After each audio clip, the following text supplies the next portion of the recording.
जो लोग रोज़ा छोड़ रहे हैं वो भी सुन लें कान खोलकर, वो भी अपने कानों के पर्दे खोल लें कि वो कितनी बड़ी नेमतों से महरूम है। रोज़ा छोड़ना ऐसे ही गुनाह है जैसा कि शराब पीना गुनाह है, जिना करना गुनाह है, कत्ल करना गुनाह है, सूद खाना गुनाह है।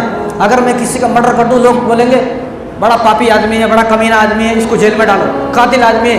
इसी तरह जिस तरह मर्डर करना, कत्ल करना, शराब पीना, गालियाँ देना, एक आदमी मस्जिद में बैठकर मस्जिद में किसी को गाली दे उसको बुरा बोलते हैं, इसी तरह वो आदमी भी गुनहगार है जो आदमी रोज़ा नहीं रख रहा है, उसको भी इसी तरह बराबर का गुनहगार समझाए।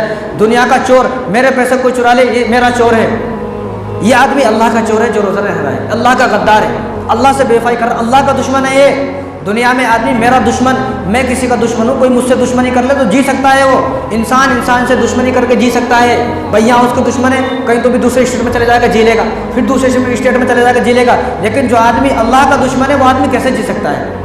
ये अल्लाह का गद्दार है। जिस आदमी ने अल्लाह से बेवफाई की है, यह आदमी किसी के साथ वफा नहीं कर सकता। तो जो आदमी रोज़ा छोड़ रहे हैं वो सुन ले कि शराब पीने का जैसा गुनाह है। जिस तरह एक शराबी से नफरत की जाती है, एक जानी से नफरत की जाती है, एक कातिल से नफरत की जाती है, इसी तरह एक रोज़ाखोर से भी नफरत की जाएगी। रोज़ा सिर्फ दो के लिए माफ़ है। एक कोई आदमी बीमार हो, इतना बीमार कि रोज़ा रखे तो मर जाए। एक कोई आदमी मुसाफिर हो, जब उसकी शहरी सफ़र में आ जाए। और ये सफ़र उस ज़माने का सफ़र था, ऊँटों का सफ़र था, खच्चरों का सफ़र था। आज का सफ़र नहीं है। आज बस में गए तो ऐसी, कार में गए तो ऐसी, ट्रेन में गए तो ऐसी, प्लेन में गए तो ऐसी, हर जगह ऐसी है।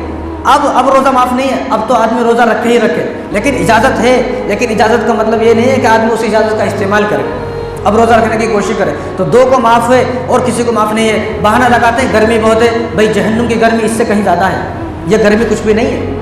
जहन्नुम की गर्मी, अगर जहन्नुम की गर्मी से बचना है तो इस गर्मी को बर्दाश्त करना पड़ेगा। अगर ये गर्मी आपने बर्दाश्त नहीं की, फिर जहन्नुम की गर्मी, ये इतनी छोटी सी गर्मी बर्दाश्त नहीं हो रही, तो जहन्नुम की गर्मी आप कैसे बर्दाश्त करोगे?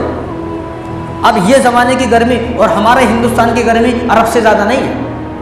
देख लें आप सर्च करके, अब सर्च करके देख लें आप, हमारे यहाँ की गर्मी वहाँ से ज़्यादा गर्मी नहीं है। और सहाबा ने उस गर्मी में रोज़ा रखकर दिखाया, सहाबा ने उस गर्मी में। अब यहाँ का टेम्परेचर 33 है, यहाँ का टेम्परेचर 33 है।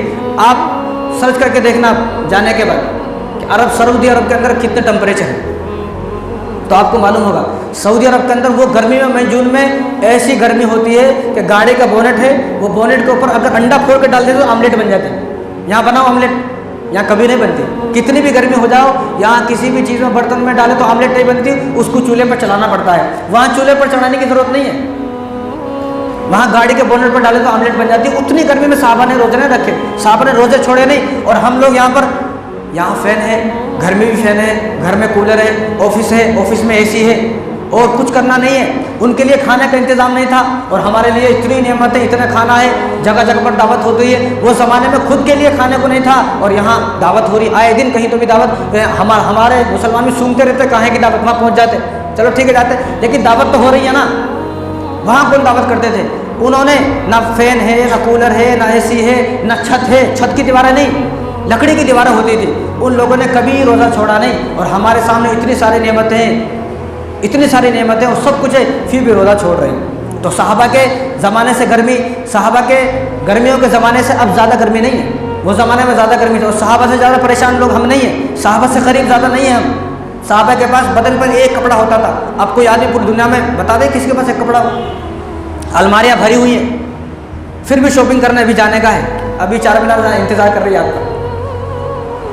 तो इतनी गर्मी इस वक्त नहीं है। तो दुनिया की गर्मी बर्दाश्त करेंगे तो जहन्नुम की गर्मी बर्दाश्त कर सकते हैं। और ये किसी इंसान का हुक्म नहीं है। फमन शहीद मिनकुम शहर फलयसुम, ये अल्लाह का हुक्म है। अगर इंसान का हुक्म होता तो आप छोड़ सकते थे, ये अल्लाह का हुक्म है। और रोज़ा एक बहुत बड़ी नेमत है। अब जो आदमी रोज़ा नहीं रखता है तो सोच ले कि अल्लाह ताला की बहुत बड़ी नेमत मुझसे छूट गई है।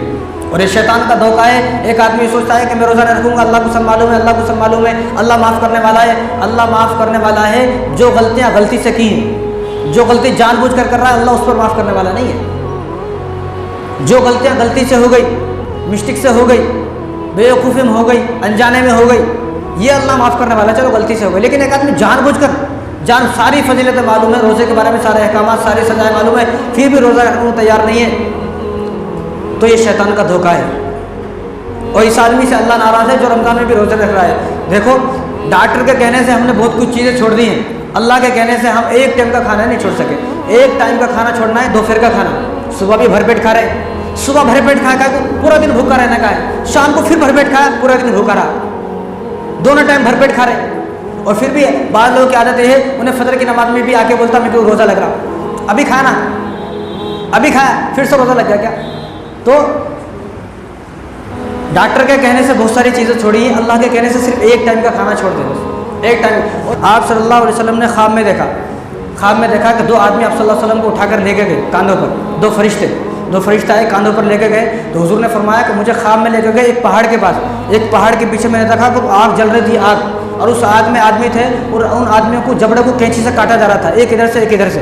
तो मैंने उन फरिश्तों से पूछा ये कौन है? तो फरिश्तों ने फरमाया कि वो लोग हैं जो दुनिया में रोज़ा नहीं रखते थे, दुनिया में रोज़ा छोड़ते थे, वो लोग हैं। इसी तरह आप सल्लल्लाहु अलैहि वसल्लम जब मेराज पर गए तो देखा कि बहुत सारे लोग हैं वो उल्टे लटके हुए, उल्टे पैर ऊपर सर नीचे, उनके नीचे आग जल रही है, आग, और दिमाग जो है वो खोल रहा है, पिघल रहा है दिमाग। तो हुजूर ने पूछा कि ये कौन लोग हैं जिनको उल्टा लगाया हुआ है, लटकाया हुआ, नीचे आग जल रही है? तो जिब्राइल अलैहिस्सलाम ने फरमाया कि या रसूलल्लाह ये वो लोग हैं जो दुनिया में रोज़ा छोड़ते थे, जो दुनिया में रोज़ा नहीं रखते थे। अगर आपको उस आग से बचना है तो रोज़ा रखें, अगर नहीं बचना है तो ठीक है फिर। और ये बात जहन से निकालते, जो होगा देखा जाएगा।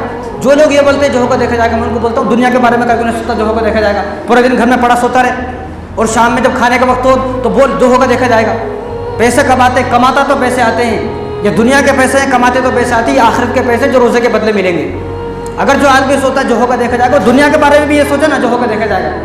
गुस्ल मत कर, पानी मत खा, कपड़े मत बदल, कटिंग मत करा, शादी मत कर, और बोलता रहे पूरी जिंदगी जो होगा देखा जाएगा। लोग दीवाना बोलेंगे, पागल बोलेंगे, लोग बस्ती से बाहर निकाल के फेंक देंगे ऐसे आदमी को। तो जो आदमी ये बोलता है जो होगा देखा जाएगा, वो आखिरत के बारे में नहीं, वो दुनिया के बारे में भी ये बात बोले जो होगा देखा जाएगा। आप सल्लल्लाहु अलैहि वसल्लम को एक मरतबा सहाबा ने देखा और आप सल्लल्लाहु अलैहि वसल्लम सजदे में गिरे हुए हैं, बहुत देर तक सजदे में। तो सहाबा को ये महसूस हुआ कि ऐसा लगता है हुजूर सल्लल्लाहु अलैहि वसल्लम माज़अल्लाह हुजूर सल्लल्लाहु अलैहि वसल्लम की रूह परवाज़ हो गई, आप सल्लल्लाहु अलैहि वसल्लम वफ़ात पा चुके हैं। तो बहुत देर के बाद, कई घंटे के बाद आप सजदे में से उठे तो आपके इतने मोटे मोटे आंसू थे आंखों में। तो सहाबा ने पूछा कि रसूलल्लाह आप इतनी देर सजदे में रहे, क्या वजह है?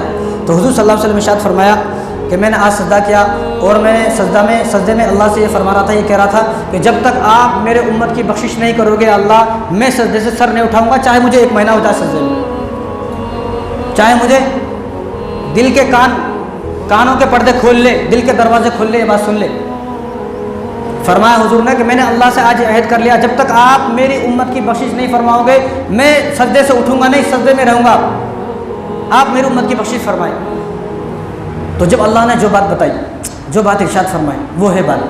तो अल्लाह ने फरमाया कि मेरे हबीब अगर मुझे आपकी उम्मत की बख्शिश ना करनी होती तो मैं उनको रमज़ान ना देता, अगर बख्शिश ना करनी होती तो रमज़ान ना देता। रमज़ान देने का मतलब ये है कि मैं उनकी बख्शिश करना चाहता हूँ। जब अल्लाह ने कई घंटे के बाद ये फरमाया जब आप सजदे से सर उठाए, तो मालूम हुआ कि रमज़ान बख्शिश का महीना है। इसलिए हुजूर ने इरशाद फरमाया कि बर्बाद हो जाए वो आदमी कि जो आदमी रमज़ान का महीना पाए अपनी मग़फ़िरत ना कर सके। रमज़ान का महीना मग़फ़िरत कराने का मतलब ये नहीं है कोई अजीब चीज़ हो गई, कुछ करना है, तरावी पढ़ना है, दिन में रोज़ा करना, बस 2 काम है, तीसरा कोई काम नहीं है, तीसरा गुनाहों से बचना है, बस इतना सा काम है। और हज़रत अली फरमाते हैं, इमाम अली रज़ियल्लाहु ताला फरमाते हैं कि अगर अल्लाह को इस उम्मत की बख्शिश ना करनी होती तो अल्लाह इस उम्मत को सूरह इखलास ना देते, रमज़ान ना देते। सूरह इखलास देने का मतलब और रमज़ान देने का मतलब ये है कि अल्लाह तबारक व तआला इस उम्मत की बख्शिश करना चाहते हैं। सूरह इखलास की इतनी फजीलतें हैं, अगर यहाँ पर बयान करनी बैठ जाए तो उसको 2 जुम्मे हो जाए, उसकी सूरह इखलास की फजीलतें ख़त्म नहीं होगी।